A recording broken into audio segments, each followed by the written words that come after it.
You're good to go. Okay, so the time is 7:01 p.m. on Wednesday, January 20th, 2021. And I'd like to call this Anti-Black Racism and Anti-Racism Task Force meeting to order. Do I have to read out the procedural notes before giving Councillor Kim the floor, Mike? I don't think so. It just notes that we're having an electronic meeting today, and we're fully able to do that under the guidelines and town rules as well. Okay, great. So now I will pass it over to Councillor Kim. Great. Thank you very much, Noor, and thank you for giving me the floor. And something happened to me, my family, this early in the Christmas season. I just wanted to share, and I think it's relevant to this task force. My family and I, we went to Collingwood area to cross-country ski in the beginning of the Christmas holidays, just prior to the lockdown. Something happened that day that reminded me that the repercussions of our actions go beyond just ourselves. It impacts everyone and every entity associated with me. So this reminded me of our code of conduct that we as a task force members have to abide by. My 13-year-old son and I, we were further ahead than my wife Carol and my daughter when we were cross-country skiing. And Hudson and I went down a sloping trail and stopped at the bend to chat. We left plenty of space for those behind us to pass. A middle-aged man came racing down the hill and nearly hit us. He stopped, turned around and said, "You bleeping chinks, get out of the way. I almost hit you." And inside, I was in shock and I was in a rage. I looked at my son, and then I turned to the man who was glaring at us, and my eyes glared back in anger, using all my strength from saying something that I would regret or doing something that I would, regret. After a few seconds of staring me down, I can see the man stand down and calm down. I could tell that he was feeling regret. He then proceeded to share with me the trail rules, which I knew and was following. He quickly left while I just stared at him. I was going to respond back with equal amounts of verbal vitriol, but I was able to hold back. This man easily could be a CEO of a large corporation, could likely be in the position of hiring employees. Anger brings out what is inside a person's heart. It dawned on me that when he is calm and doing a hiring interview, there are biases in his heart that he may not be aware of. I consider the downstream impacts to what could have been a horrible response on my part. As a councillor and deputy mayor, I would bring the town and council to disrepute, especially with phone cameras and social media. As part of the anti-Black, anti-racism task force, it would reflect poorly on the whole team and would reflect poorly on my family. Later on, during the drive down, I was reminded of the code of conduct that exists for all council members, staff, and advisory committee members. We do not act alone. We are a team. And what we do inside the team meetings and outside reflect on the broader team. This day and age with social media, we can do a lot of harm acting on our own. We need to be mindful that as we work together as a unit, we need to act in a united front. Whether it's right or wrong, each of us here represent, this task force. If we do anything that might bring negative attention to ourselves, it does not help our cause. And there are those in public who do not want us to succeed because they think that there's nothing to fix. A house divided cannot stand. And, we all have influence through our websites, blogs, social media, etc. Some people assume that what we post on social media is reflective of the whole task force when it may not. It may not be right, but as a task force member, we need to be good ambassadors and be responsible. The topic of race and discrimination is a sensitive topic, and emotions will come and go, but we need to be together. So, this is only our second meeting, and, we have, almost 2 years to, make strong recommendations. And this is, we passed the motion last week in council that, this is the only advisory committee / task force where we are empowered to recommend actions to council. That's a big deal. previously, task force, we act as sounding boards and we give recommendations, but we can initiate action plans here. So, given that, this is a sensitive topic and we all have differing views of, how we think this should look like, I just want to remind everyone, through my experience in Epiphany, through my Christmas season experience, that, we need to be together and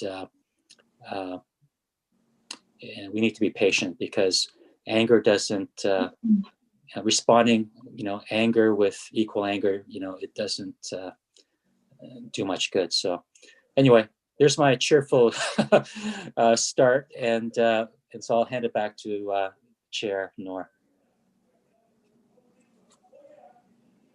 Well, thank you for sharing that, Councillor Kim, and I'm very sorry to hear that happened to you.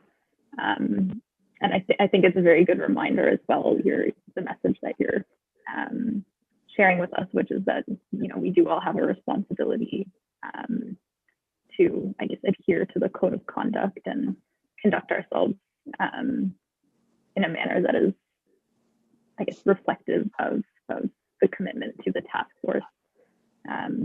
So thank you for that.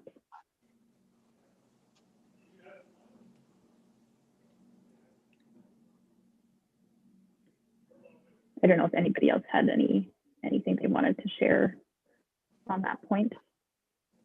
No, totally agree with both of you. We are a group moving forward, and we've got to move forward together. And it's as simple as that. What we do out of this group does reflect on our actions and what we say and how we behave. So exactly. And Harold, so sorry about your incident again. I mean, not the fact that you forgot your skis, but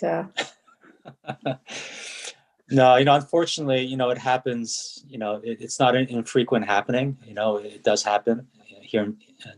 You always get surprised when it does, but we have to be bigger than that, and we have to show kindness and love to others regardless. And that's the only way to chip at people's hearts, because you don't know what people's hearts are until anger is raised, right? So. Absolutely. Are suing their city's mother. Okay, so if there aren't any other points from the group, then I suppose we'll move on to the approval of the agenda for this meeting. So may I please have a motion to approve the agenda? Moved by May and seconded by Keenan. Any questions or comments on the agenda? Okay, I see no questions or comments. So I will call the vote. All in favor? Okay, I guess there's no opposed, so that carries. Thank you. Moving on to the next point, are there any declarations of pecuniary interest for this meeting?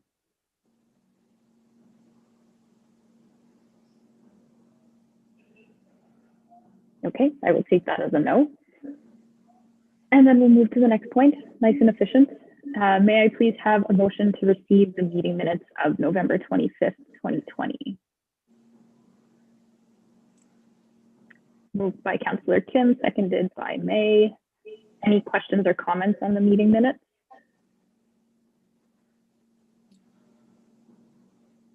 Okay, I'll call the vote. All in favor? Thank you, that carries. So we have no delegations this evening.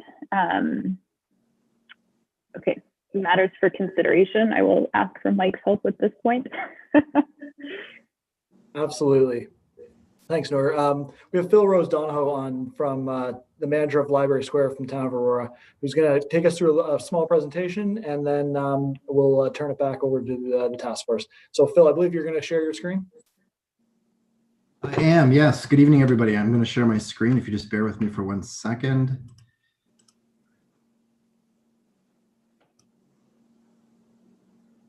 Can everybody see my screen okay? Just maybe thumbs up or nods? Yeah, okay. Yeah. Great.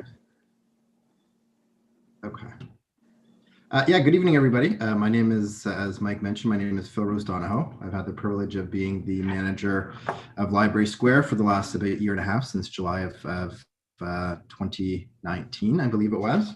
You know, I've had the privilege of working on that project, but I've also had, you know, the chance to work on a number of other really important projects for the municipality, including working on the cultural master plan, the public art policy, and then, of course, this amazing project that came about through the motion that was made by Councillor Kim back in October to consider a second Canadian Achievements mural. So I'm going to walk you through a little bit about, you know, my thinking regarding this project. I welcome your feedback and some of the answers, hopefully, to the questions I pose. I realized that, you know, as I was going through the presentation in advance of this evening, I do ask a lot of questions through this presentation. And that was really just because, you know, the nature of this project, I wanted to make sure that before I, you know, jumped to any conclusions about how I might go about, you know, undertaking a mural project like this, I wanted to make sure that there was as much engagement and feedback from the committee, from the task force as possible.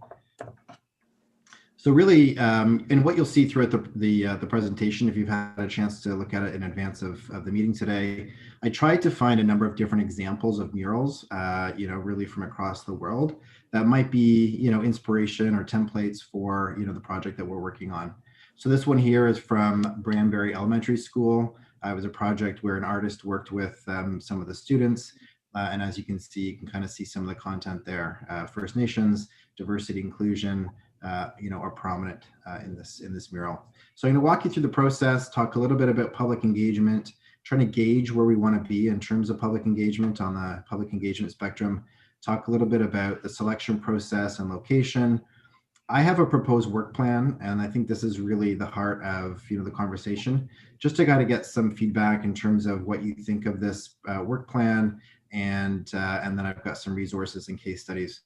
The recommendation that I made in the memo that I provided, I believe I made that recommendation, was that given, you know, that we don't necessarily like to do a lot of task force business between meetings by email, we would love to be able to have, you know, a small subcommittee of this task force that would be able to work with me between now and the next meeting on the guidelines in particular. And I'll talk a little bit about, you know, what that involves. But I'll begin by talking about the process. Typically, when municipalities undertake a public art project like a mural, there's, you know, the 7-step process they typically go through.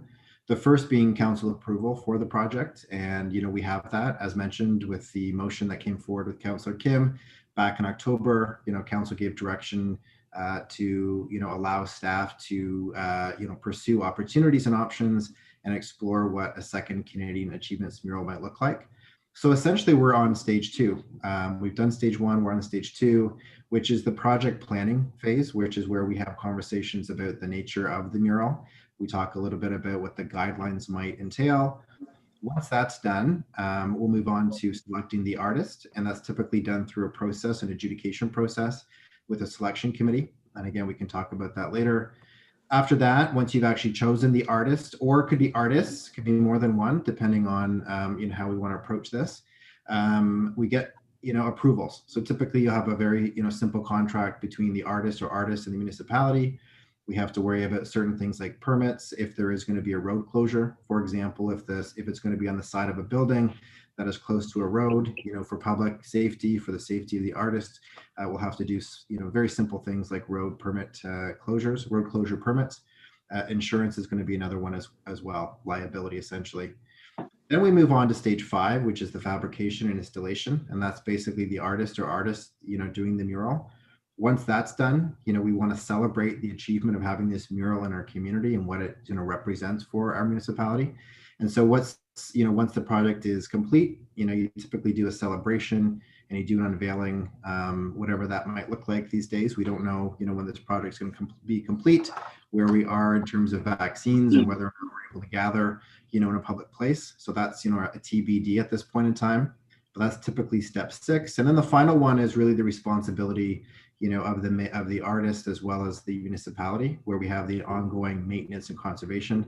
You know, hypothetically, if there is graffiti, if there's damage to the building for whatever reason, that's something that we just make sure we, you know, put aside a few dollars every year to make sure that we can address any of those concerns that come up. In terms of the process, and I'll also reference this project from Regent Park called Faces of Regent Park. I really like this one because it was a mural, sort of, but it was, you know, a number of different installation pieces that were painted with individuals from that neighborhood that, you know, had something to do with the history of that community.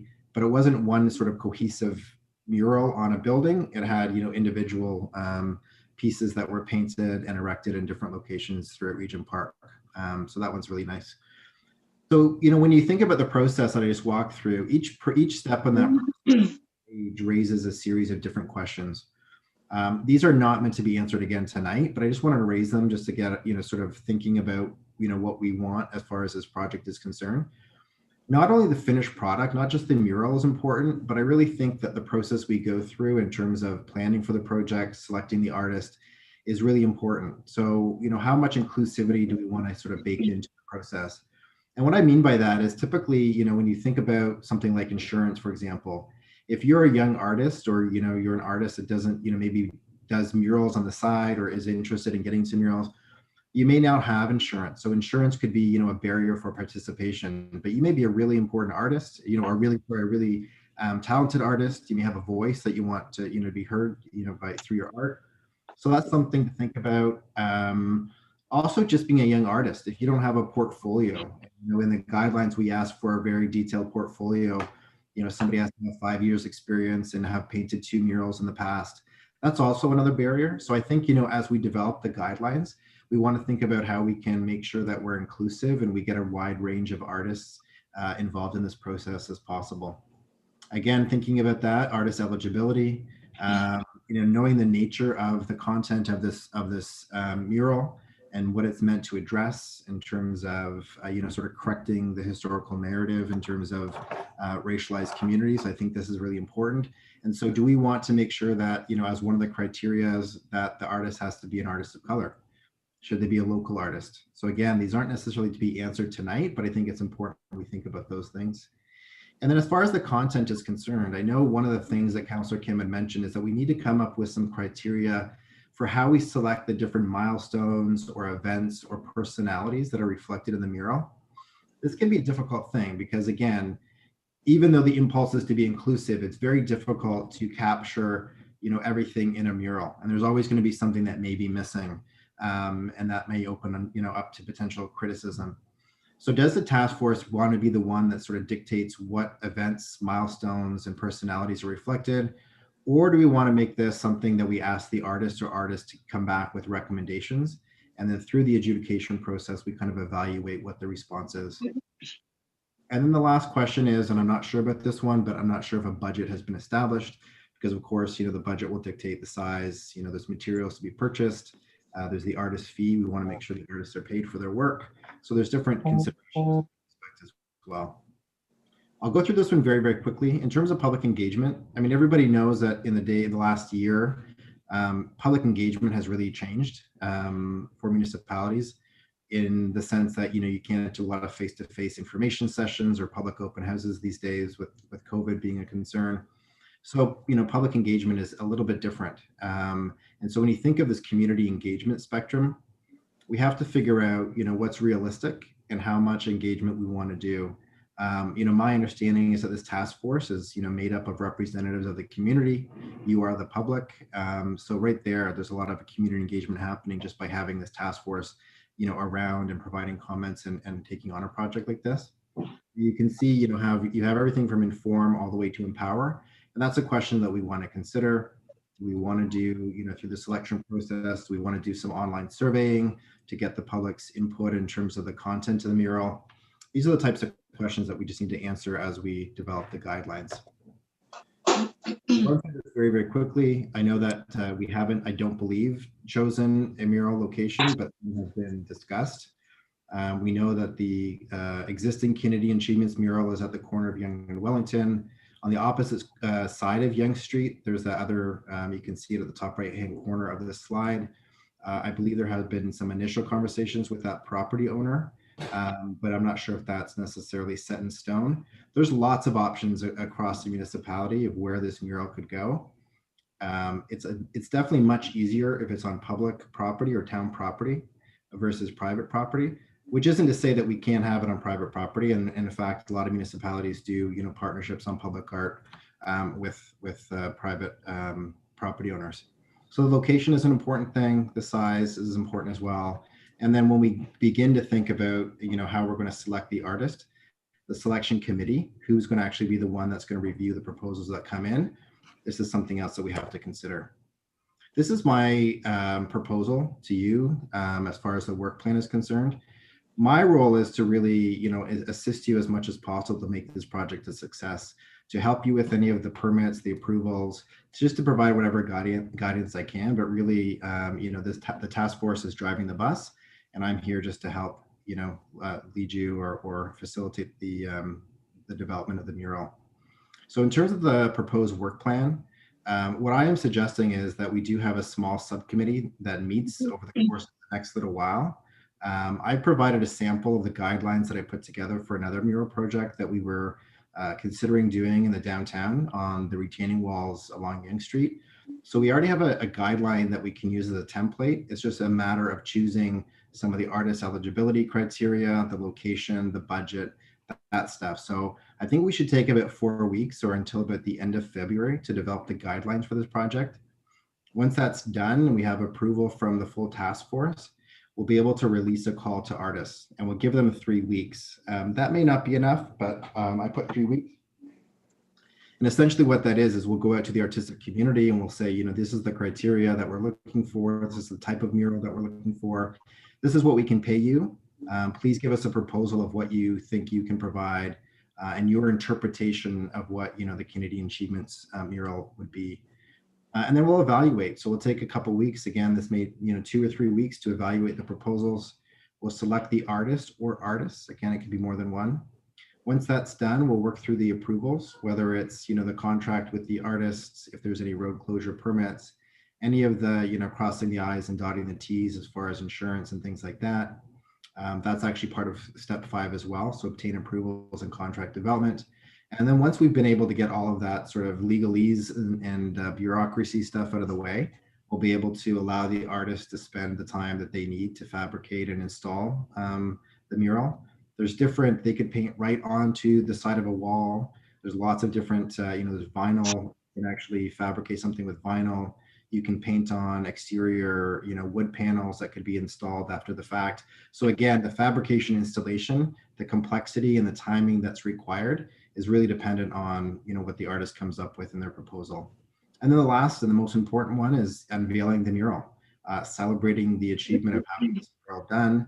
And so I've just put a really broad sort of summer 2021 as sort of as a target for the completion of the mural. That's essentially it.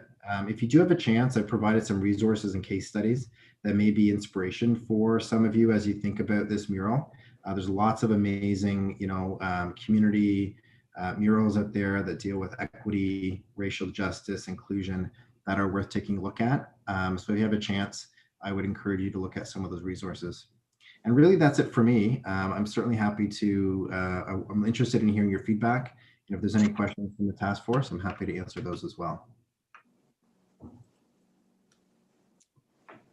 Phil, what's the timeline on getting this mural done? Is there a particular time that you're working on, or I guess is Councillor Kim going to come up with that decision? I thought he said summer 2021. Yeah, so if you go back to, I'll share this one more time, May, just so you get a sense of if that wasn't clear. Give me one, just bear with me for 1 second. So this is kind of the proposed time frame I'm thinking of. So if we start now with step 1, really the process would take, roughly maybe 5 or 6 months to get through, which sounds like a lot, but really you can't install or paint murals until the weather gets to a certain temperature.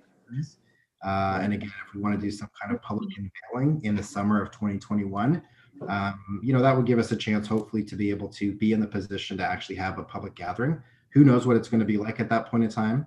But my feeling is we should take about 5 months to work through this process, and with a complete somewhere, I guess, between June and August of this summer. Okay, excellent. Phil, oh, sorry, go ahead. Phil, thank you for that information. I just have a quick question. in case I missed it. Were you hired to be the project manager for this, for the mural? Or are you a town employee? Sorry, I didn't. Yeah, through you, Madam Chair. I'm a town employee. I'm the manager of the Library Square project. So the way that I was tasked with working on this project, essentially after the approval of Councillor Kim's motion back in October, it was referred to staff, which is the typical sort of process, motions go through. That staff would basically, look into exploring this as an opportunity and come back, tonight, task force meeting. So I was essentially, I have previous experience with the municipality as a manager of cultural services. So I've done, public art plans and public art projects before.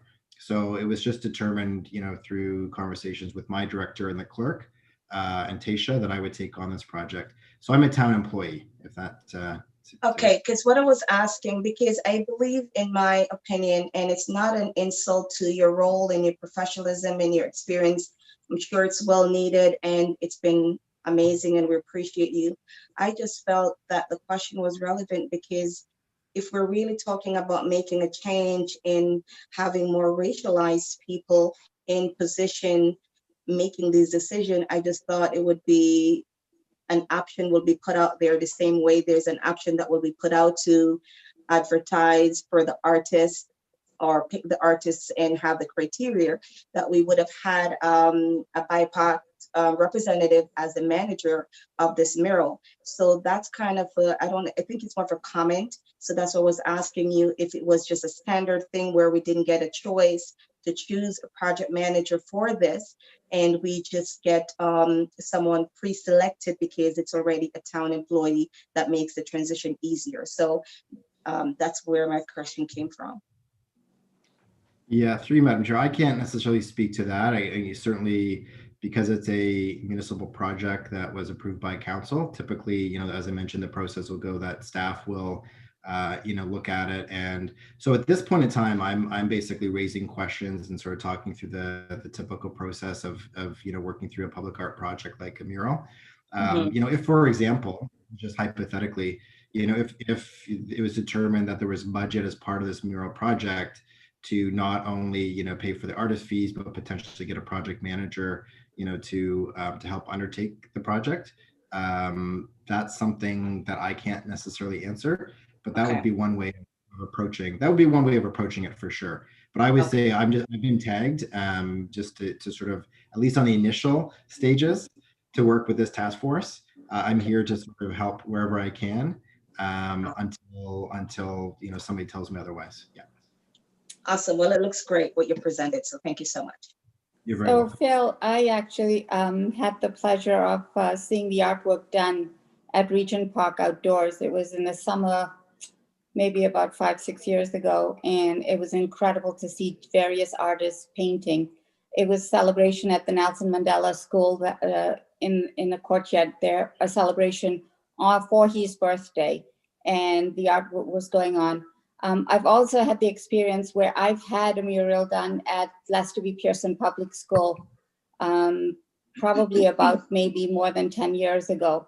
And you know what, we worked with the local artist. I worked with a local artist in town. I'm familiar with the Lester B. Pearson one. Yeah, it's a beautiful mural. Thank you.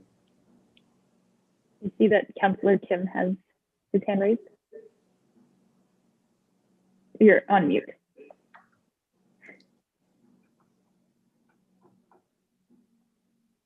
Sorry, Councillor Kim, you're on mute. I feel so embarrassed. I said that I would never go on mute. Thank you, Madam Chair. Just to respond to Fiona's question. So Phil, as he responded, he is staff.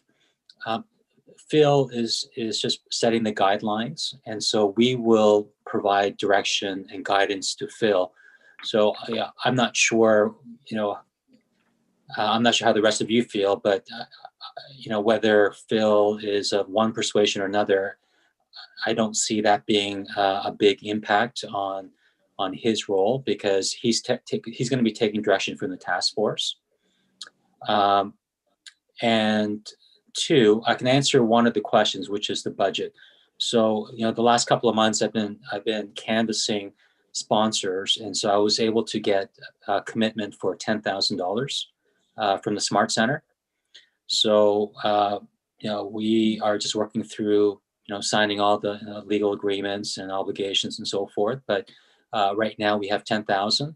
It doesn't mean we're limited to 10,000. If we're slightly over, we can probably utilize town resources if it's just a couple thousand over, or if we find that this project is bigger in terms of cost wise than we anticipated, we can certainly canvas for other sponsors. But right now, I can assure everyone that we do have a $10,000 budget. And one other question through you, Madam Chair, I'm not sure whether it's to Phil or to Tasha or Mike, but there's a lot of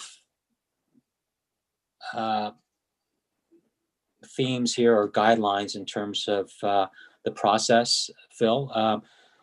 For tonight, are we expected to confirm all 9 stages of this process, from project overview and themes and the artist, picking the art, how we go about picking the artist, to terms and conditions? What can we get through tonight, you think? Or what do you think from a project management perspective? We want to get something done today. What were you hoping for today from us?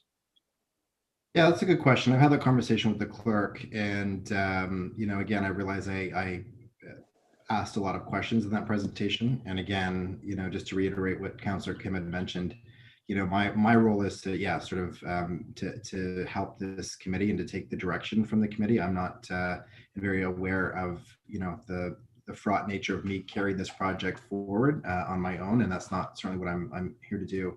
As far as direction for tonight, one of the things I'd mentioned, and I was hoping, is that, I can certainly put the guidelines together, but again, the guidelines are a very important part of the process in terms of dictating the criteria, the nature of the mural, the size, the artist eligibility criteria. Knowing that, my understanding from speaking with the clerk is that you typically don't like to do, business through emails necessarily. So I had suggested that if it was possible to get direction from the larger task force to perhaps have 2 or 3 members join a sort of a smaller mural subcommittee or sub-task force, and then together we would, over the next 4 weeks, work on the guidelines, and then come back and present those to the full task force at the next meeting, or within about a month, to get full sort of direction and approval. Because there are a lot of different things, as I mentioned, and questions that need to be answered. And I wasn't expecting, a full conversation tonight, just knowing that the agenda is full and we're not going to be able to get through it in a large conversation like this.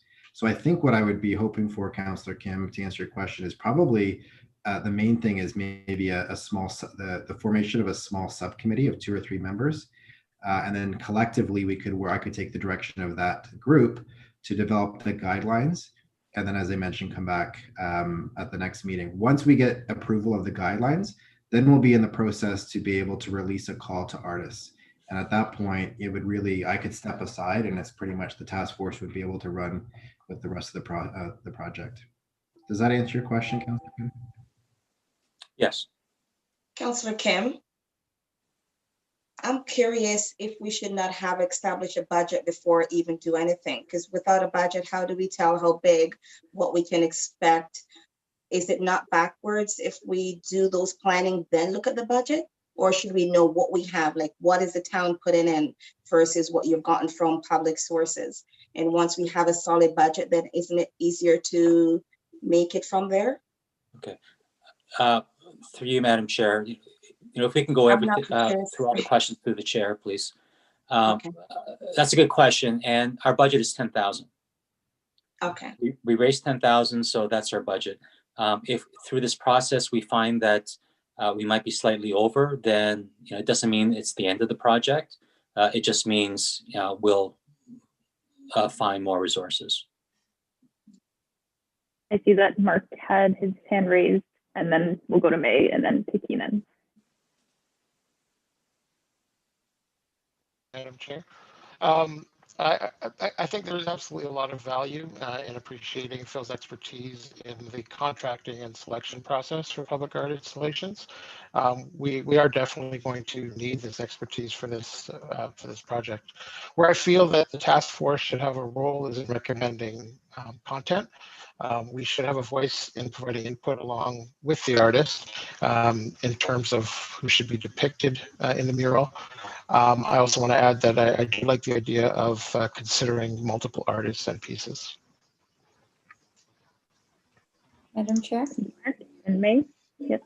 To Fiona's question about budget, the budget, usually how that works as far as the mural goes is once you've selected your painters and they know what they're working on, then after that basically comes, we'll have an idea on what the cost of the mural will be with the cost of the painters.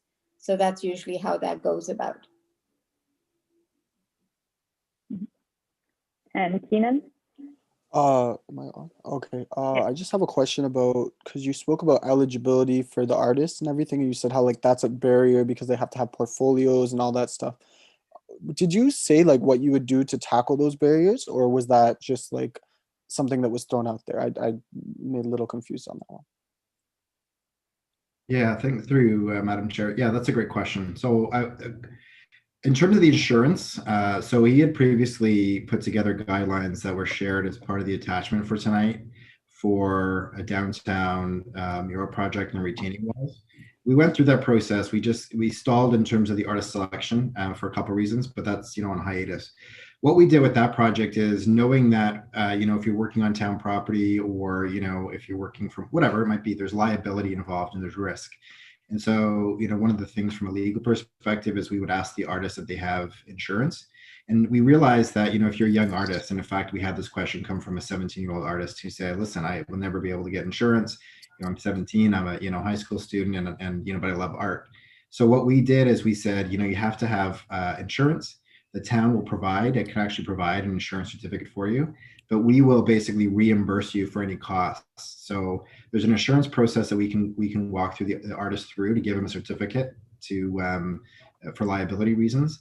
But what we said we would do is if you let us know what the cost was, we would make sure that there was no money out of your pocket for those insurance purposes. So that's one way of making sure that artists, whether you're 17 or 47 or whatever it might be, that you actually can have the insurance.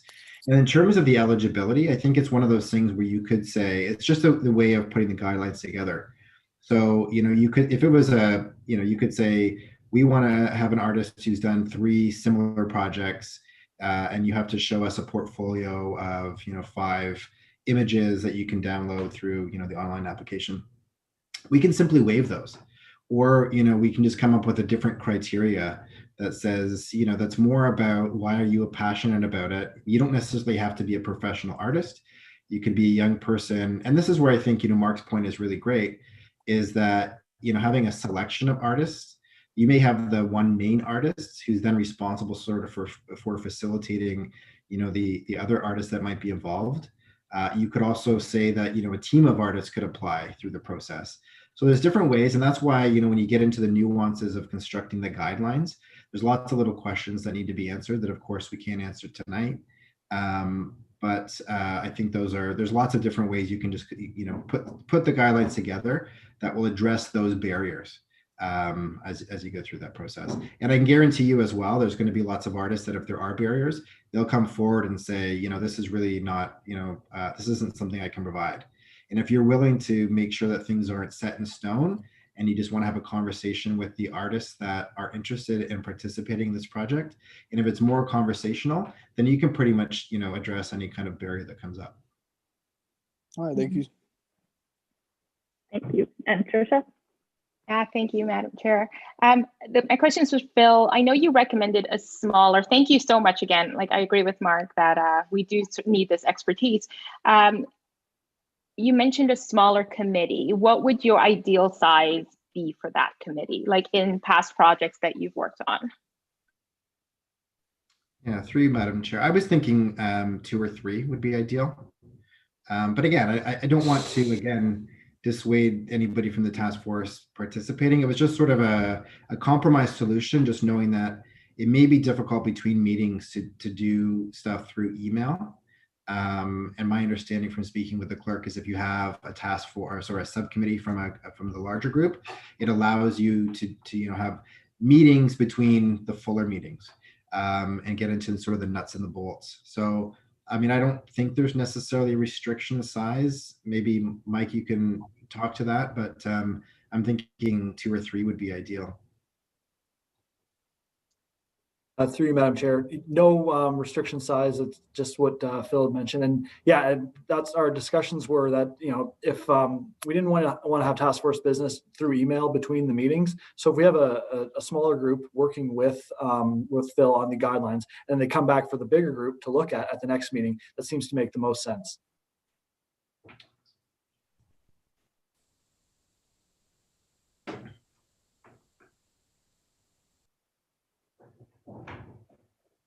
Trisha? I would like to volunteer to be part of that subcommittee. I don't know if we're there yet, but. And May?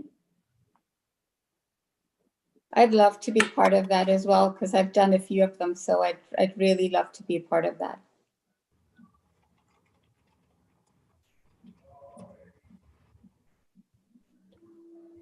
Madam Chair, if there was maybe one more, then we can include that in the motion to with this item. Mm-hmm. Keenan? Good job. You're on mute. I'd like to be part of that as well. I have a few ideas, and I feel like I would be a good contributor to this cause. It'd be nice to put a stamp on like the city that I've lived in my whole life. Be nice to have a youthful ideas as well. For sure. May I take offense to that? Am I not youthful? I'm joking. Well, I'm a lot older than you are, so you are youthful. Mark? I mentioned to some members of the committee, not all, but I do have an artist that I'd like to bring forward, and for that reason, I do not want to be part of this subcommittee. Thank you for the responsibility and not bringing in a conflict of interest. Councillor Kim, and then May. Great, thank you very much. I just want to add that I think that's a great suggestion, Phil and Michael, about the smaller committee, because it's hard in 2 hours for a larger group to go back and forth and finalize all these items, and you certainly do need more face time and more hours in between meetings. And so, what's worked well with us for the last 6 years or so was we had the Finance Advisory Committee, which is a smaller committee with a couple of council members and the mayor and staff, and they'll go through all the town's budget and make recommendations so that our budget process runs more smoothly in the fall. And so this is essentially what you guys will be doing, is that you'll make this process smoother. You guys will work out the wrinkles, and so a lot will be done by time our next meeting. But one suggestion through you, Madam Chair, is would it be okay, Phil? What do you think about all of us? Because we all have suggestions for all the stages of this process. Can we email you, and we'll copy Noor as the chair, our suggestions for each of these stages, because I'm sure that we all have recommendations and thoughts, and because this is a topic that's we're all passionate about, so we all want to put in our 10 cents worth. So would it be okay if we email you and we'll copy Noor some of our thoughts, and then you guys can aggregate that in a summarize it in a document, so that when the smaller team meets, they can use that as a reference point? For you, Madam Chair, yeah, I would welcome that. I think the more feedback on a project like this, I think the more feedback and the more input, the better. So please, yeah, if it goes through Noor or copy Noor, I can certainly compile that. And Noor, I'm happy to check in with you. And then once we do have the subcommittee, I can certainly make sure that I'll send out the meeting request to everyone that volunteered. But I would encourage that for sure. And just to reiterate, I'm here to work for this task force. I'm here to take your direction, and certainly it's my responsibility. And I love this project, and I'm happy to do whatever I can to make this successful. So. Mm-hmm. May, did you still have a point? I recall seeing your hand at some point. Yeah, thank you, Madam Chair. You have to take me up a little bit sometimes. This question is probably for Councillor Kim and for Phil. After Councillor Kim's article came out about the mural in the paper, have you been contacted by artists already? I can answer quickly. No, I haven't been contacted by anybody. I have been contacted by a few residents who asked me, all the questions that we're asking ourselves are, which is, are, BIPOC means there's going to be Indigenous. It'd be great to have Indigenous person who originated from Aurora. I'm not sure, which Indigenous tribe lived in Aurora, but those are things. So I've received a lot of questions about it, but no artists who volunteered for their services. Thank you. I guess one last point towards Phil. I know you said if you were aiming for 2 to 3 members, but if there is room for one more, I wouldn't mind joining the subcommittee and engaging in those discussions as well. I think that would be fantastic. Okay, that's my 2 cents. Yeah, I think it'd be great. Okay. Any other comments or questions for Phil? I just have one question. Are we gonna stick to the similar mural structure that we have right now, showing like just like historical things of like Canadians we have, but like this is gonna switch up to be like more like BIPOC and stuff? Like, is it gonna be like that, or is it gonna be more artistic and have like, like just more of like an abstract thing? Through you, Madam Chair. I mean, that'll be the work of the subcommittee to determine that, and we can probably phrase the guidelines in a way that allows the artist to interpret that in different ways. So again, it could be, I mean, if it's a straight up kind of replica of the Canadian Achievements mural that we currently have, where it's, we want, X number of personalities or, 5 different, important events portrayed, that's a lot more representational. But if the committee is open to, and a lot of the different mural projects I've looked at, it's more of interpretation. It could be not necessarily abstract, but more conceptual. And it's about a theme rather than a specific event. I would say that's probably the work of the subcommittee, and then we'll come back to the full task force and sort of make those recommendations. I think we just want to put together the guidelines in a way that allows artists to sort of interpret it either way. So I really don't think I can answer that now, but I think that'll be a conversation we'll definitely have to have.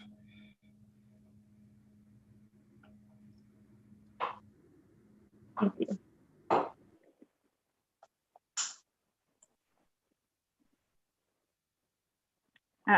So Mike, is it just that I have to put the items that are in the script on the floor? Is there anything else I need to do there? Madam Chair, I would just suggest the motion, as you've noted, but receiving the report or the memo, that the comments and questions posed to Phil will be considered going forward. And then I would add a 3rd clause about the subcommittee, which is composed of Tricia, May, Keenan, and yourself. Okay, so everything that Mike said, may I have a mover and seconder to put those items on the floor for discussion? Okay, moved by Tricia and seconded by Fiona. Thank you. Does the committee have any questions or comments?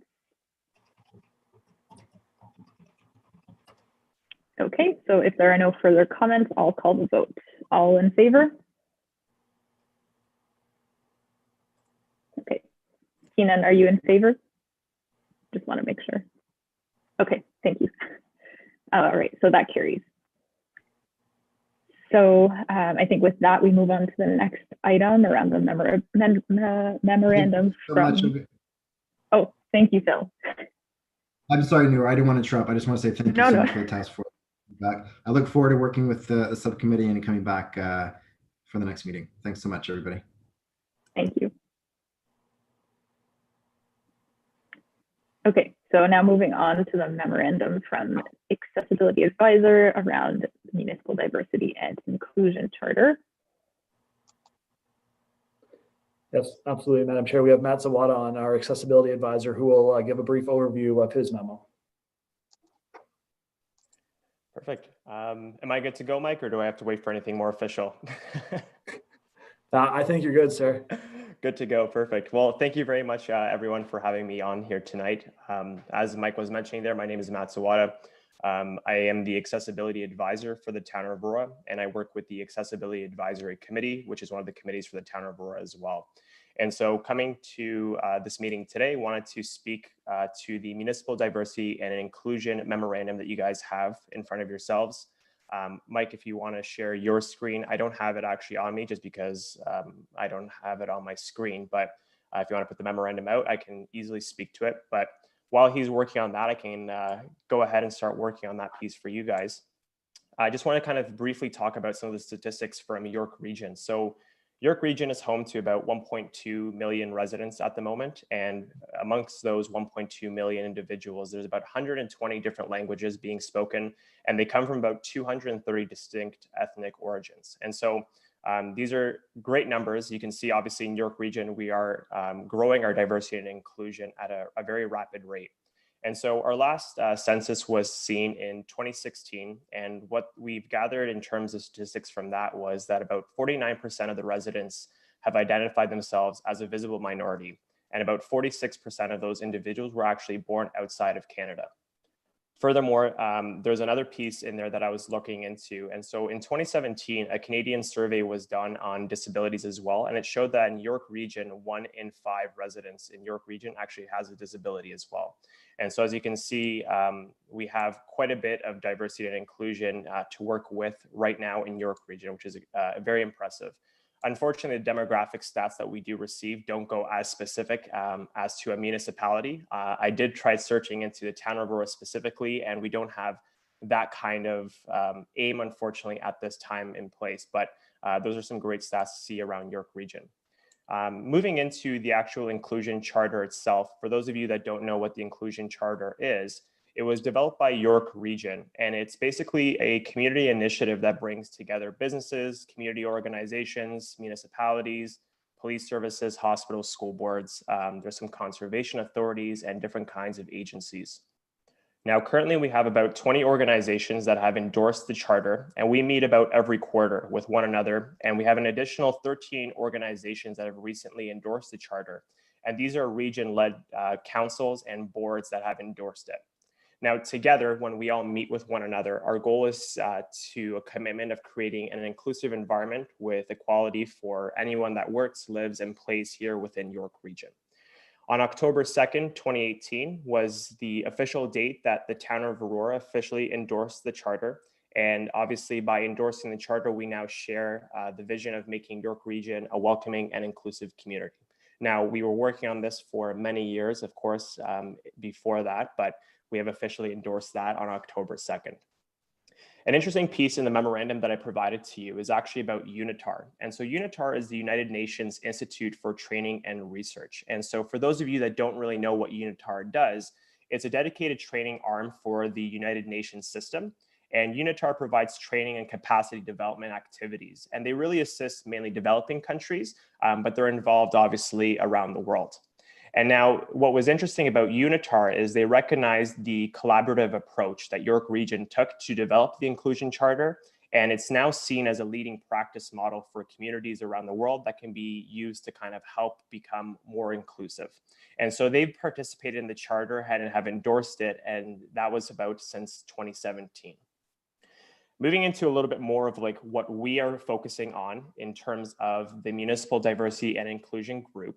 Together, MDIG is what we call ourselves, have identified 2 priority areas to focus on. Now, these two areas are increasing the sense of community belonging amongst York Region residents. And the second piece that we focus on is decreasing the incidence of hate crimes. Now, furthermore, each of these organizations is now developing ways to focus on two other areas. One of them is to launch an internal campaign, and that's to educate our internal staff members and raise awareness about what the Inclusion Charter is and ensuring that all of our divisions and departments are endorsing this Inclusion Charter in their practices on a daily basis. And the second piece is discovering how they will engage with the community to shed light on the barriers of inclusion and determine what the community needs or hotspots are for long-term external education and awareness. And then I'm going to actually tie into that in a second as well on that second point. Now, in 2020, as all of you know, it's been quite a hectic year, but we were able to meet towards the end of 2020, obviously when COVID kind of first erupted in the beginning of March and even leading into Q2, Q3 of 2020, we didn't get an opportunity to meet with MDIG on a regular basis because we were meeting in person quarterly. As we moved over to the virtual world, we were able to kind of start our work back up. And so two of the things that came out was two working groups came out in 2020. And one of them was focusing on creating an inclusive language guide, and this is a working group that focuses on creating a common inclusive language guide for all of the organizations that sit in MDIG. And the second piece is actually a working group for creating a diversity calendar. And so this will be basically used to share resources amongst the organizations to develop a consistent annual diversity calendar for all of us to be able to recognize through our different platforms, such as social media and any of the events that we run throughout the municipality throughout the year. Now, going to what I was mentioning previously about engaging with the community, one of the things I wanted to actually bring to light was a current project that we're working on, and it's called the Engaged Inclusive Communities Project. And so what this is the town of Aurora, the town of Newmarket, and the town of East Gwillimbury are all partnered up with Magna's neighborhood network. And we have a project lead named Kim Clark. And so together, the project is going to be focusing on and reporting on a couple of different areas. We're looking to really create a snapshot of the demographic information within our three communities based on data provided by the region. And we're focusing obviously in anything that's related to inclusion and diversity. A second piece would be a summary of organizations and their initiatives focused on inclusion, belonging, diversity, and community engagement within all of our municipalities. And that will really allow us to connect our communities and learn from one another as well. And then the last 2 points is really recommendations and opportunities identified for and around inclusion, belonging, and community engagement, not only from the project lead looking into what we've currently been doing and what she hears from all the organizations that she reaches out to within our communities. And then lastly, it will really provide a breakout report for each individual municipality, giving us a snapshot and some of the recommendations for action and opportunities for us to be able to engage with our community in our respective municipalities. Now, the last point that I'll bring up before we actually move into the charter itself is a little piece about the Accessibility Advisory Committee, which I was mentioning I work with on a monthly basis. And so the town of Aurora has previously engaged in diversity and inclusion through the lens of the Accessibility Plan and the Accessibility Advisory Committee for a number of years. Organizations in Ontario in general, a variety of sizes, including public, private, or non-for-profit, have all created strong commitments reflecting the existing federal and provincial legislation that promotes human rights and accessibility. And so our commitments really fall underneath the Charter of Rights and Freedoms, the Human Rights Code, and the Accessibility for Ontarians with Disabilities Act. And so through the accessibility field, the town of Aurora has really been able to create a blueprint in diversity and inclusion through the Accessibility for Ontarians with Disabilities Act standards.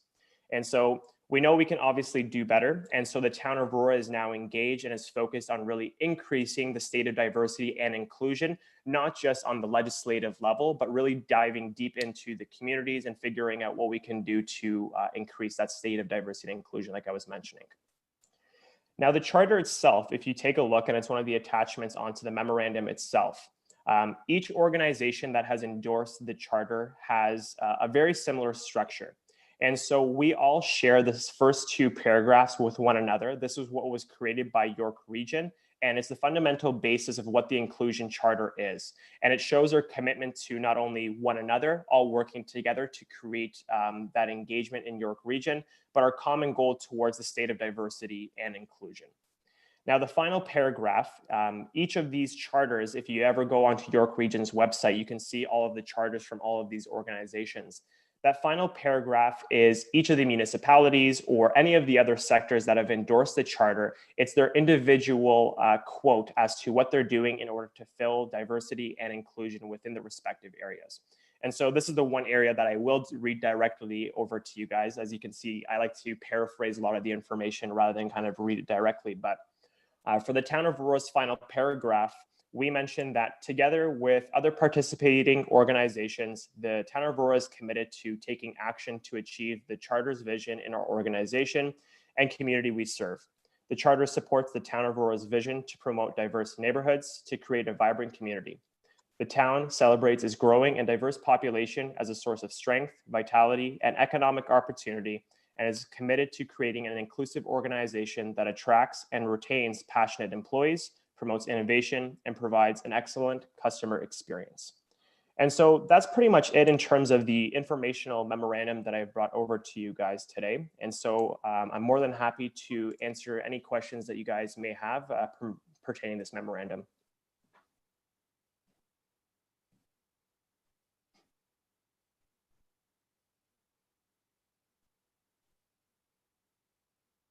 Clear as mud? Madam Chair? Yes. Fiona, was that? Yes, I'm still working on the formality of how to get your question in. That's okay, go ahead. I also don't know the formalities, so. Thank you, Matt. Thank you, Matt. That was well. Just a question in case I missed it. MDIG and this charter that you're referring to, it's been around before 2018, correct? Through you, Madam Chair, yes, it's been, so York Region started working on this initiative prior to 2018. The town of Aurora received it in 2018, and that's when our mayor officially did do the endorsement for the charter, allowing us to engage with these other municipalities and organizations. And so what was it supposed to do for the community? So again, through you, Madam Chair. So this is an opportunity for organizations to come together, and what it's supposed to do is really, we're trying to break down the borders. Previously, municipalities work in almost silos, right? Where each one of us are working on our specific needs or things that we hear about. And so what this Inclusion Charter is really doing is it's gathering all the organizations within York Region and coming up with common goals related to diversity and inclusion. And so that way we all move together. So that way, regardless of where people do in terms of crossing the borders from Aurora to Newmarket to Markham to Richmond Hill, all of us are working towards the same goal of diversity and inclusion in the communities.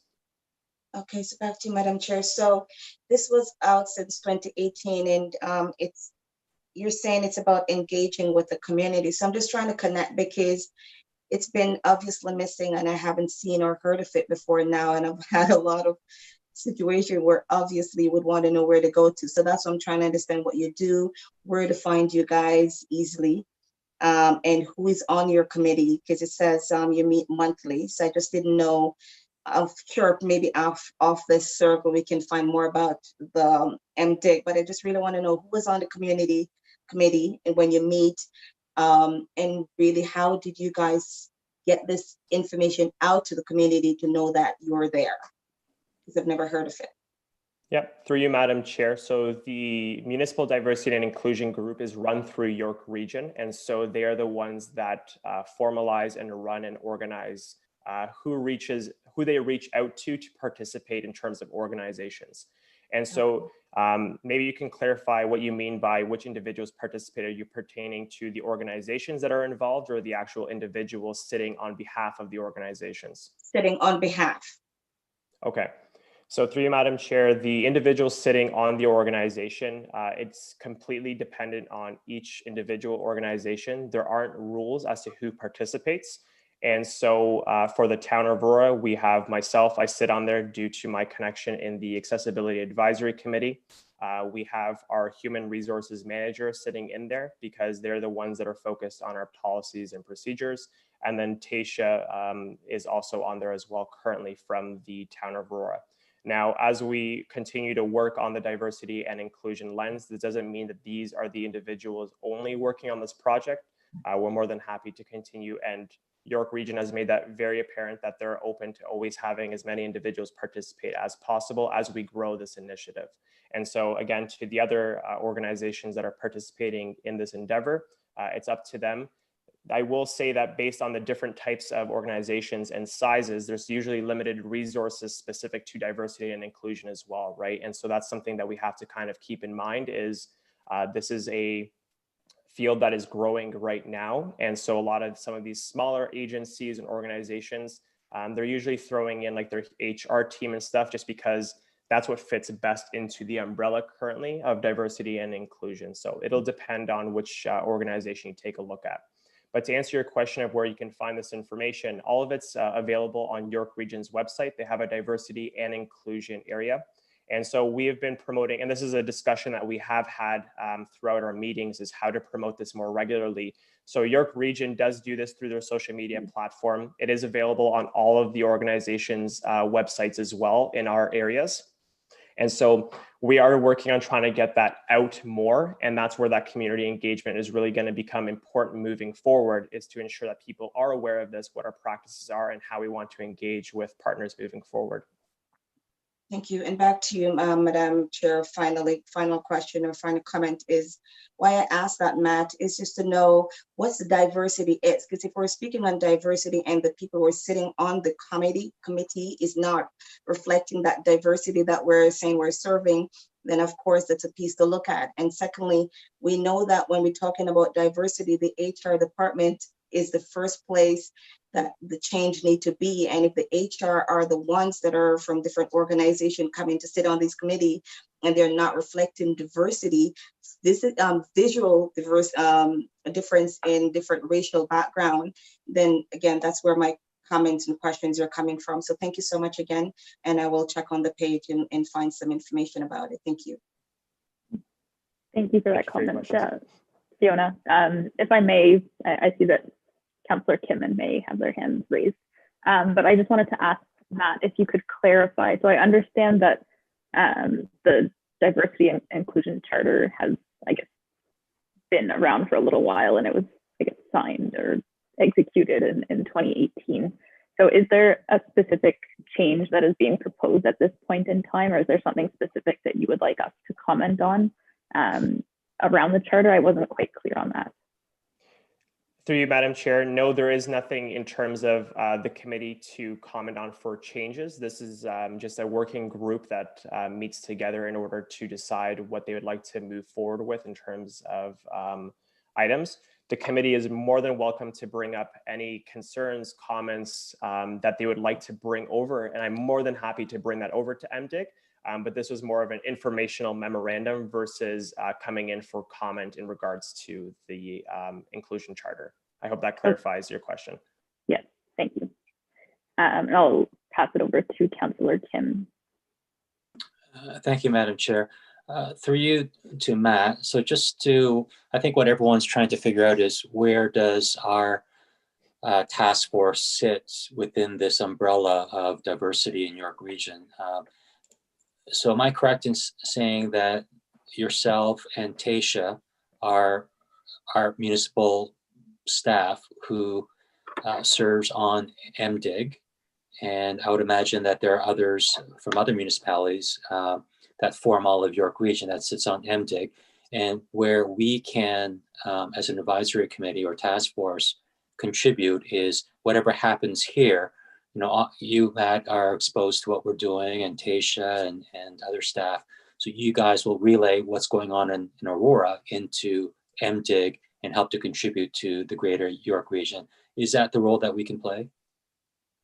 Through you, Madam Chair, correct, Harold. So this is like you're getting to the point is like it's an internal committee for municipalities working with one another.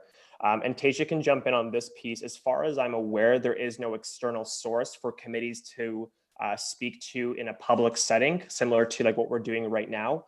And so I think the best way would be to speak in these committee meetings. And then Tasha would obviously be sitting in this on a regular basis with you guys. And then she would be that communication point between myself and that committee as well. But I'll let her jump in on that. I don't know if she has anything to add to that piece, unless I'm missing something there. No, I think you're correct, Matt, that I can be the liaison. And when the committee comes together, we share ideas and initiatives, and then we build on each other's thoughts and going forward. So together we're building a bigger, a better and stronger community across the region. And we're sharing our ideas, and yeah, there's some great work that is happening out there in terms of diversity and inclusion. And to the comment about the members and the diversity of the committee members, there is quite a bit of diversity across the committee. Yeah, I do think it's representative of many different sectors. Thank you. Thank you, Tasha. And I see May has her hand raised. Thank you, Madam Chair, and through Madam Chair for Matt and Tasha. My question is that in '66, the United Nations had put in their charter a day of International Day of Elimination of Racism, and then Canada took it on in, I believe, in '89. We were one of the first countries to go ahead and sign this declaration to be recognized worldwide.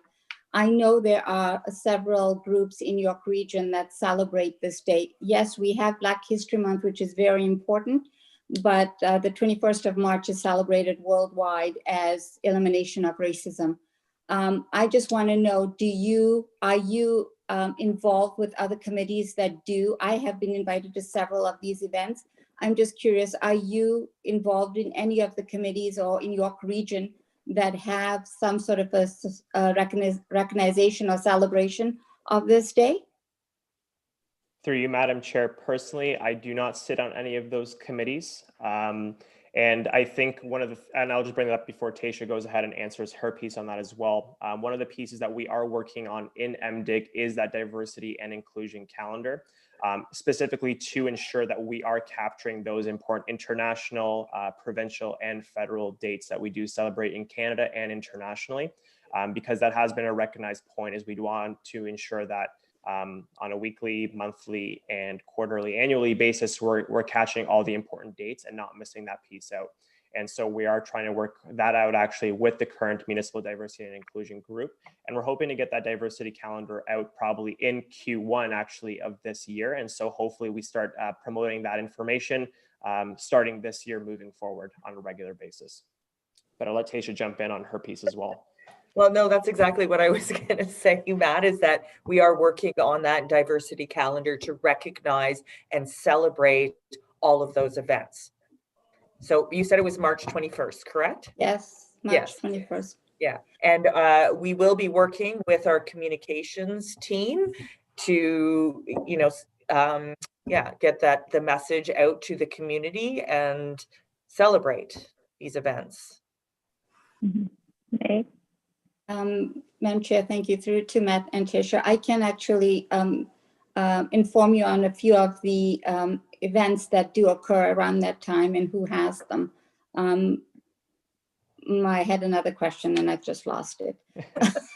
Actually, just a quick comment. York Region District School Board has a phenomenal calendar that has all of these dates included in them. So maybe that would be a great way to also peek into their calendar.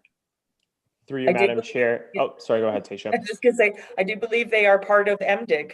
Oh, excellent. There we go. Yes, they do sit on MDIG, and I do believe that they are actually a part of the diversity and calendar piece and leading that project because they have already done that. So they are involved in it. I don't know who specifically is running in from that area, but even to your earlier point about providing some of the dates, please go ahead and provide them to us because Tasha and I are both happy to bring that over to that working group.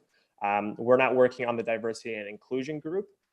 but we're more than happy to provide that additional information over to them as well, so that way they don't miss it out in case that wasn't caught on their radars. So thank you, Madam Chair. York Region District School Board has sort of a diversity committee of its own, and that's how they go about putting on these events and put on their calendar as well. Thank you. Any other comments or questions from the group?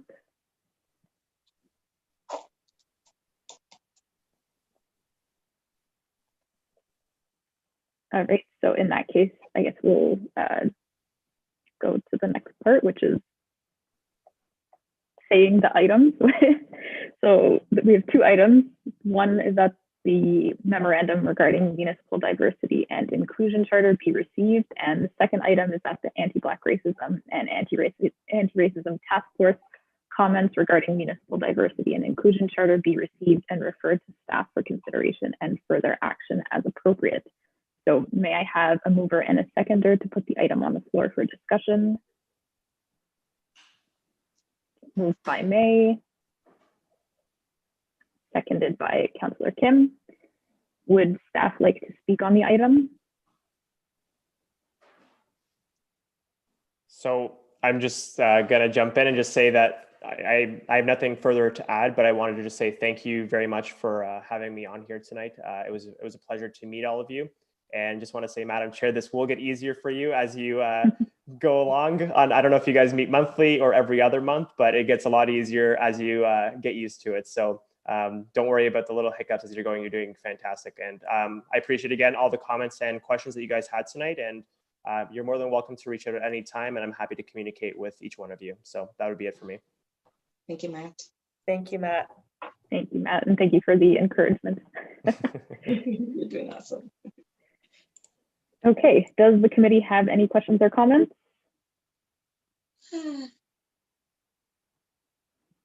All right, so if there are no further comments, I'll call the vote. All in favor?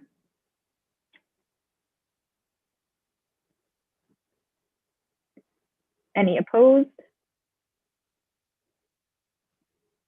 All right, so that carries. So I believe we'll move on to the next item, which is a roundtable discussion about Black History Month. Mike, I'll hand it over to you. Thank you, Madam Chair.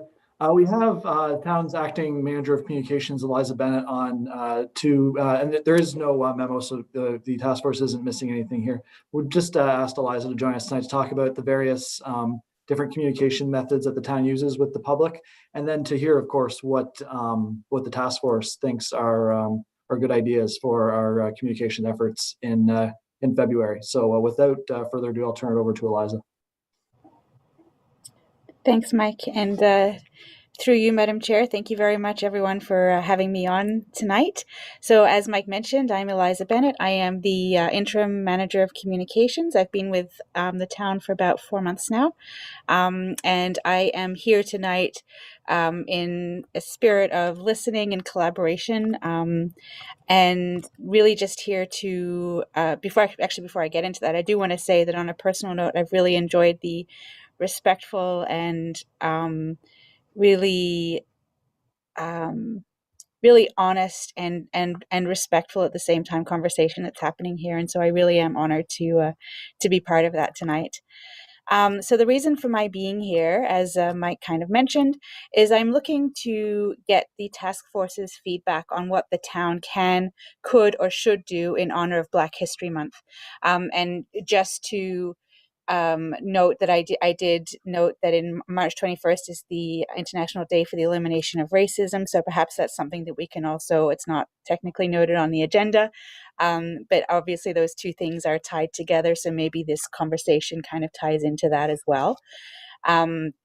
Before I came tonight, I did talk to my team about some of the things that we could do. And I will just list them, but I list them just in the spirit of sharing, and mostly I'm interested in hearing what the task force feels would be appropriate. So some of the things that we talked about: a dedicated page on the Town of Aurora website, a series of social media posts celebrating Black history in Aurora, a photo contest sent out to the community, internal communication to recognize and celebrate Black History Month, as well as Black or racialized staff. And as I mentioned, these are just some ideas that we had, and I'm here to seek the task force's feedback. So what I'm looking for is your thoughts, and I'm going to take that back and put together a Black History Month program for the town of Aurora. So with that, I will turn it over to the task force, or back to you, Madam Chair, and you can lead the roundtable however you see fit.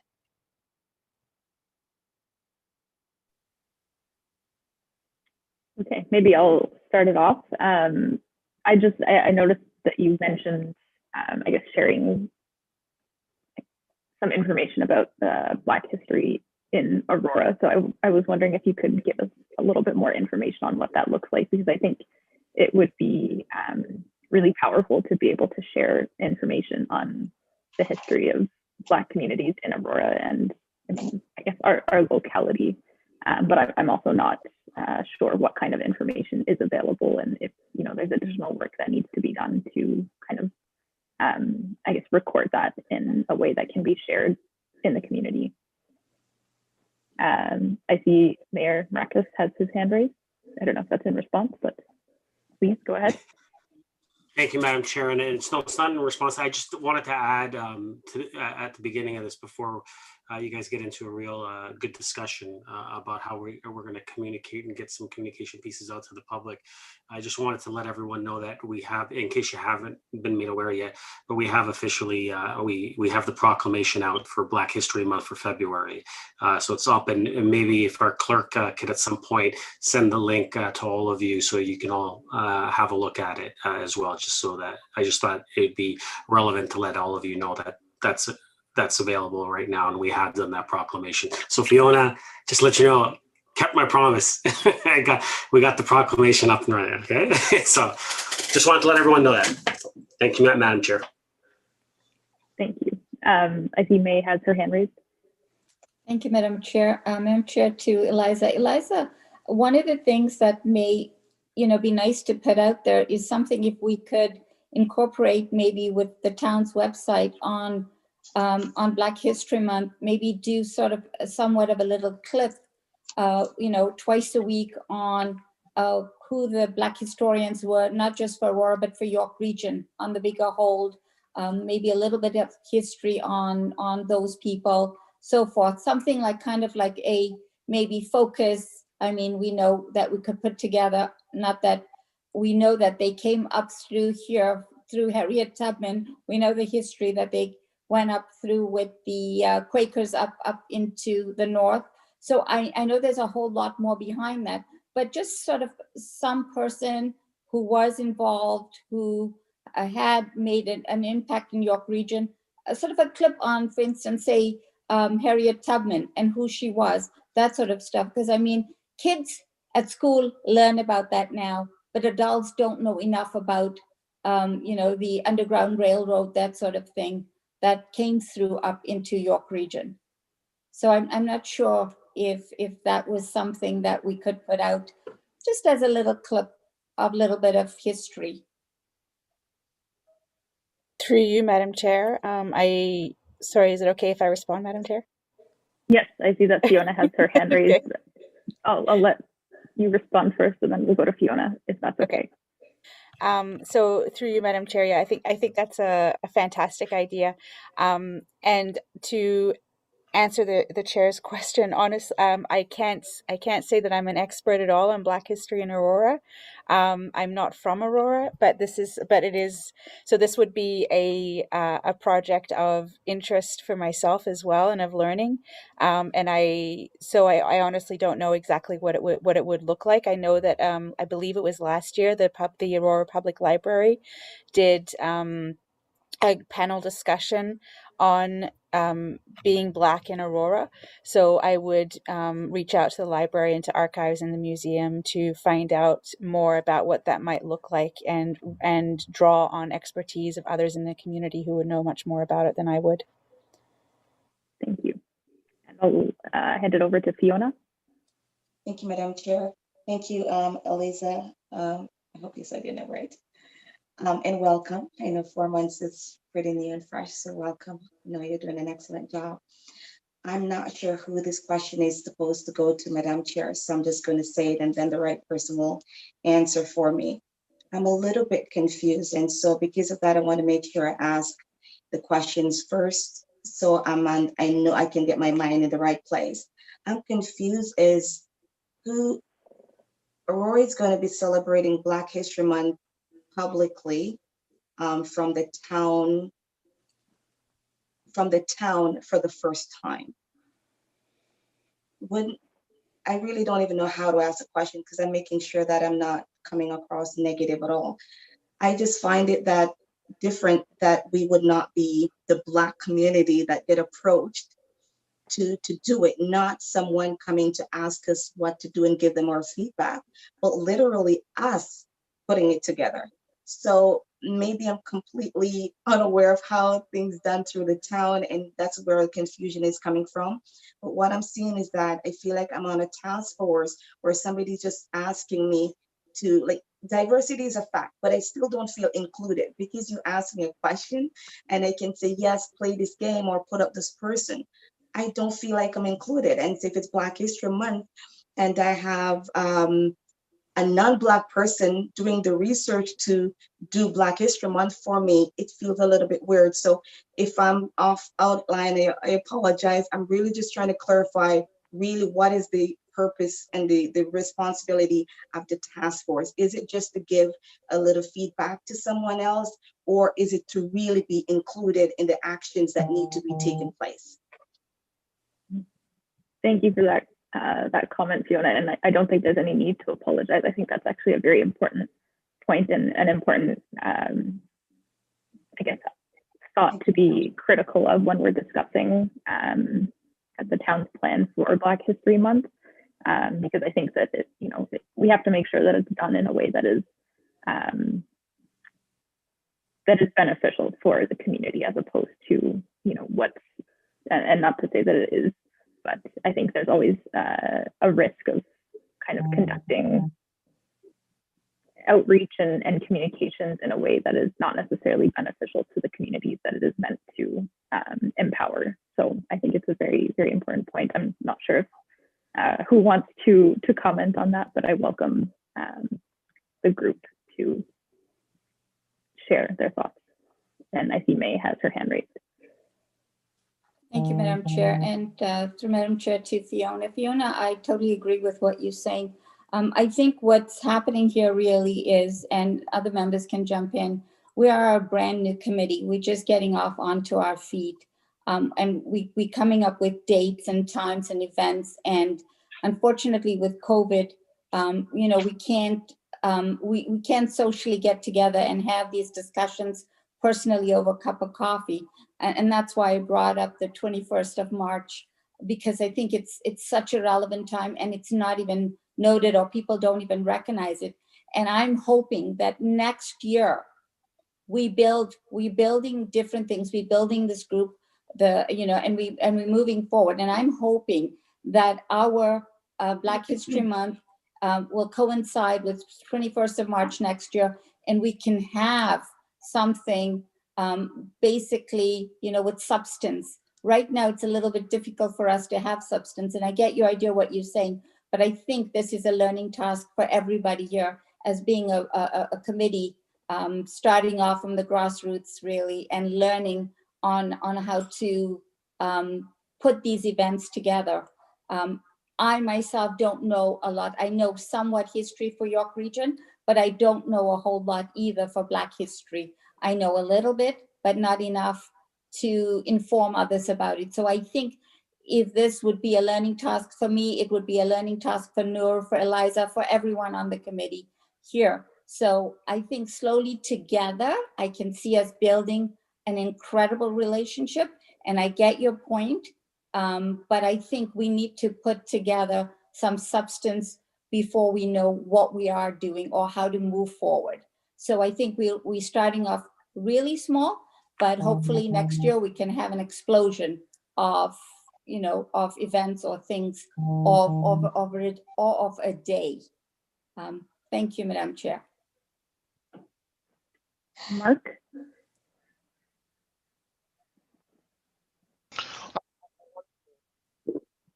Oh, sorry, we can't quite hear you. There we go. Okay. I just wanted to add on to May's comment, and again, you know, this is my general approach to many things, is that there are experts that we can rely on to help us in terms of guiding this content.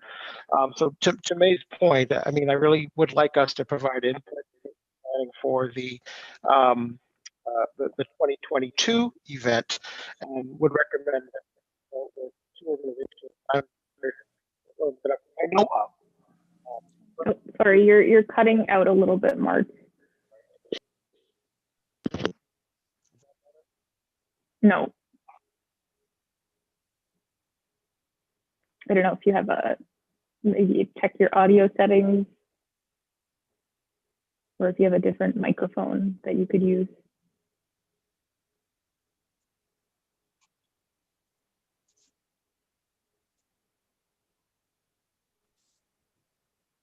Can you hear me now? Yes, I think so. Okay, I just wanted to make the recommendation that we consult with some experts that could help us kind of formulate the right content that we need in terms of planning for a 2022 celebration. Specifically, the Sheffield Park Black History Museum, just outside Collingwood, Ontario, and the Ontario Black History Society. I think they could help us pull together the content that we need to have an effective impact on Black History Month celebrations in Aurora. Thank you. May? Oh, just one more point for Eliza. Eliza, I would seriously even consider getting in touch with the local newspapers. Their archives really have a lot of information on Black history as well. Thank you for that suggestion.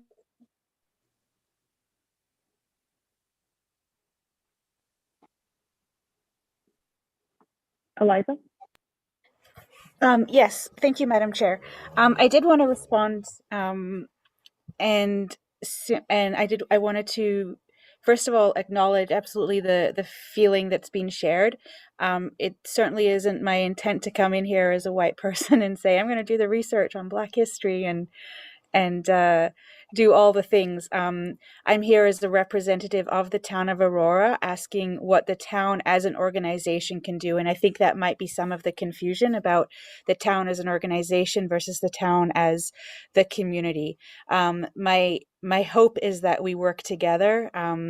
And certainly, as I said, it's not my intention to come in here and say, what do you think we should do, and then just do it. I really would like to work together, but I don't, as a non-expert, I am coming to you as the task force and the specialists in this area to see what's appropriate for this first time for the town as an organization to recognize this and to start a new way forward. So I do hope that I didn't come across in any way, shape, or form as not being as not in that spirit, but I did just want to clarify that. Thank you, Eliza. Are there any other comments or questions?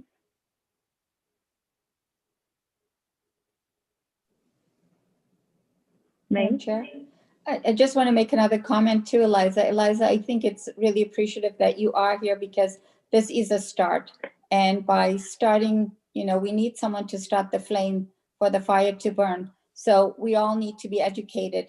And, I think it's great that you are, maybe helping us get the research and move forward with this project. So thank you.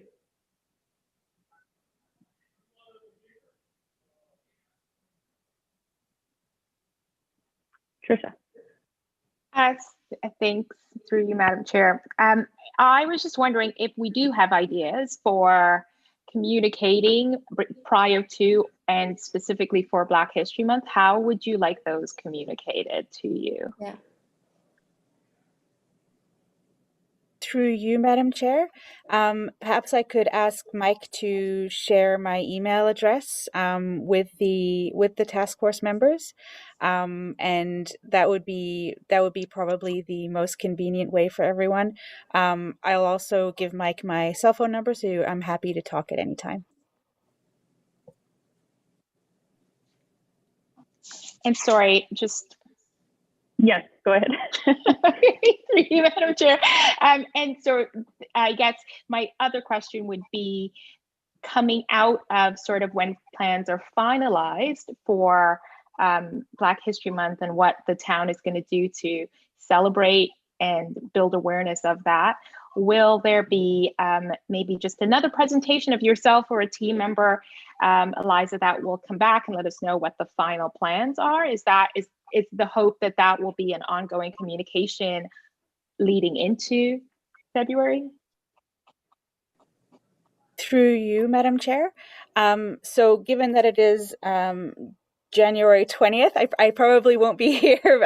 I don't know when your next task force meeting is, but that being said, it is a good question, and it is something I was going to suggest, is that there be a feedback loop. I would like to put together a plan and then send it through Mike through to the task force, so that you can have so that you can continue to provide input and see the content, and that it become a back and forth. And then I would be more than happy to come back to a future task force and talk about how we can grow on this. Just obviously this is January 20th, and I don't believe that there will be time to come back before the next task force meeting. That being said, if it's in the next week, sure. Mayor Marakis. Hey, Madam Chair, I was just going to make the recommendation if the task force felt there was a need, and I think that there might be a need for it, because I think it would be very valuable if Eliza brought it back for the task force, and the task force to see the kind of where we're going with this, because there is a short period of time for us to get into February, and we're almost there already.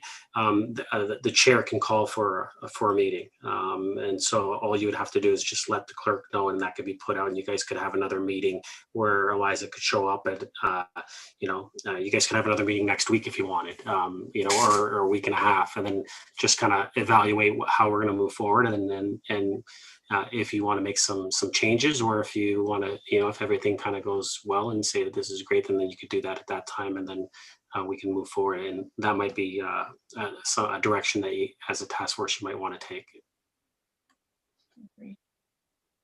Trisha? Yeah, thank you, Madam Chair. I just want to sort of reiterate, I totally understand where Fiona's coming from, but I think what this is going to help us to do, and the marketer in me is such a planner, and we did get started late as a committee. So, I'm taking notes, but is there someone, and maybe we can do this through the minutes, or Mike, maybe you can help us as well, just in terms of putting together work back schedules. So we know that Black History Month is going to happen again, February 2022.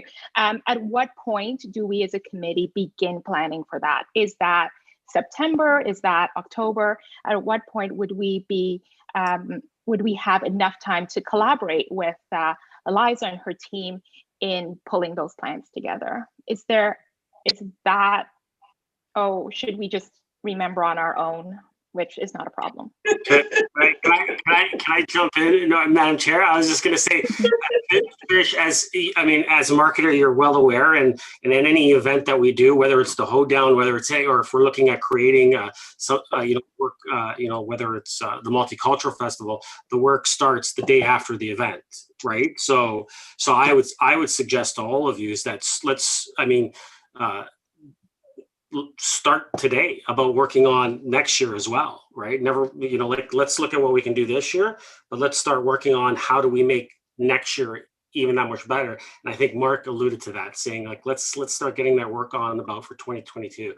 So that's what I would do. And I think from a marketing perspective, I think you'd probably agree, the more time we have, I think the better it will be in 2022.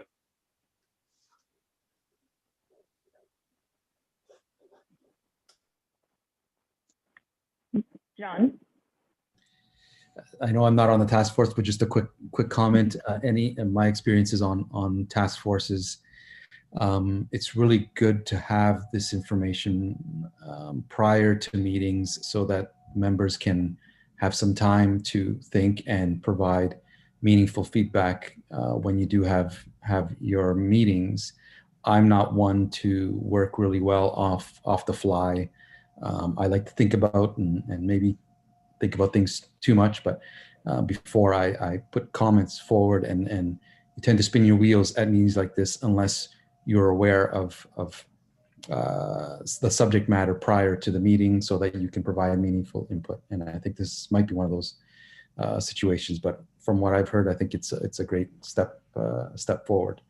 And the approach, I think I don't disagree with Fiona, and in my mind, I was thinking, what other examples could I think of that if we're putting something together, I'm from Italian background. If you put on an Italian event, it's probably a good idea to get someone Italian to at least advise.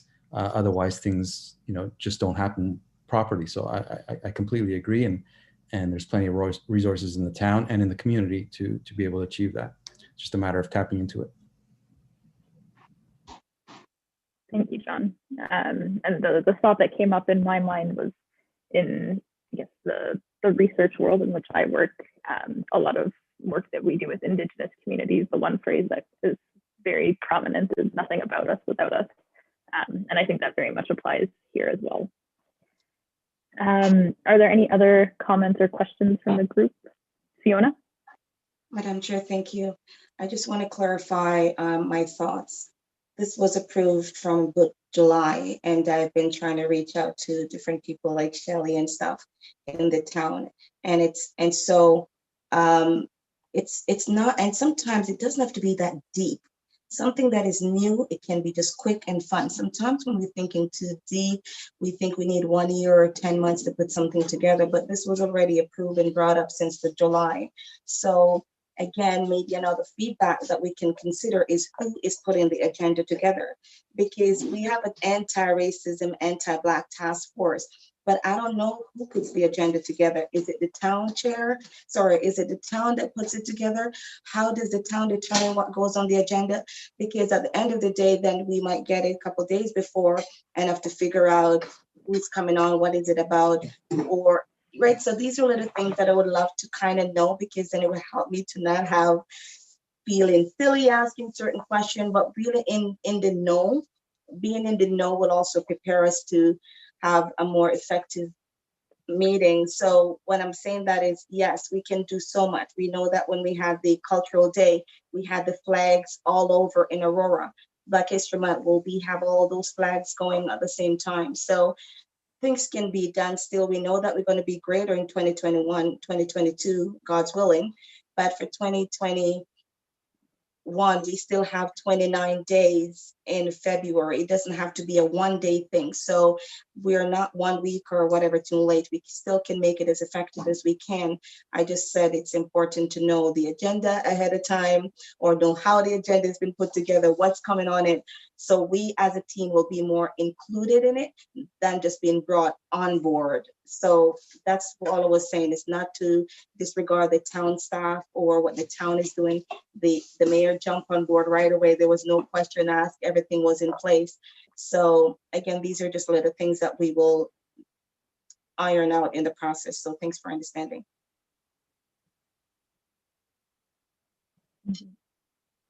So I know that Eliza brought up the suggestion of making sure that her team sends, I guess, some feedback once the plan is finalized, or I guess a further draft is worked on, and sharing it with the task force for feedback and comment.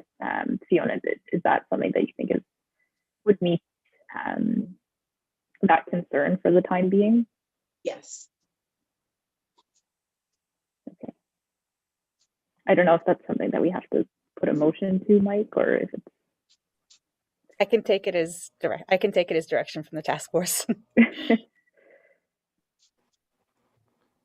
Madam Chairman, I am slightly concerned about timelines, just with Eliza's chance to put the plan together, and then by the time we figure out another meeting date with the agenda, we might be into mid-February. So maybe it is something that we can put together, circulate through email, and receive comments back like that.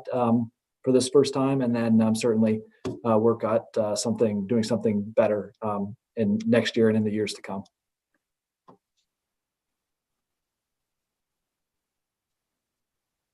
Is that acceptable to everybody? Yeah. Okay, great. Are there any other comments or questions?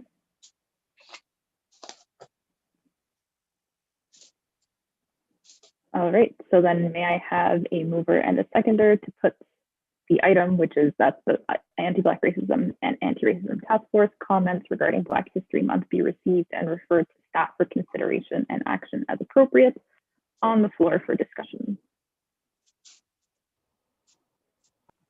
Moved by May, seconded by Councillor Kim. Thank you. Would staff like to speak on the item? Through you, Madam Chair. I have taken note of all of the comments that have been made, and commit to following up with the task force with draft content, draft plan for further input. And Mike will share my email for further input as well as things come up. But aside from that, no, I've appreciated the conversation, and again, thank you for having me. Thank you. Thank you for joining us, Eliza. Does the committee have any questions or comments? Okay, so if there are no further comments, I'll call the vote. All in favor? Any opposed? Okay, that carries. So on to the next item. We have no informational items this evening. And then the last item is adjournment. I don't know if I'm missing anything there, Mike, before I put that motion forward. Not at all, Madam Chair. I'll just note that we're going to work with the task force next week to figure out a common date for these meetings. I apologize. I should have come prepared with that tonight, and I didn't. But I will work with it or send an email next week to figure out which day we can. And then it's in everyone's calendar as the first, second, third Wednesday of the month. We'll aim for one of those. And like I said, I'll be in touch with the committee next week. Excuse me, the task force. Thank you, Mike. Okay, so may I have a motion to adjourn? Moved by May, seconded by multiple people. I think I saw Councillor Kim first. So all in favor to adjourn? Okay, that carries. So I guess everybody have a good night, and we'll see you again next month. Thank you, Nora. Bye.